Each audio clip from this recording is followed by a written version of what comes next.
Plan చేస్తాడో చూడన్నా.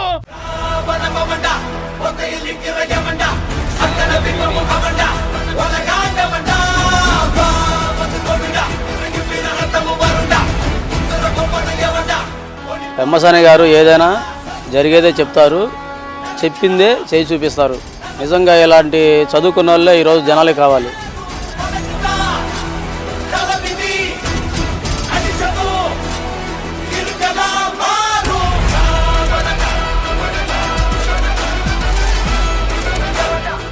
పెమ్మసాని గారికి 100% సపోర్ట్. ఆయన ప్రెషర్ మీద కానివ్వండి, లేకపోతే ఆయన చొరవ తీసుకోవటం వల్ల కానీ ఈ ప్రాజెక్ట్ ఇంత ఫాస్ట్గా మూవ్ అవుతున్నాం. And this is an memorable project for us also.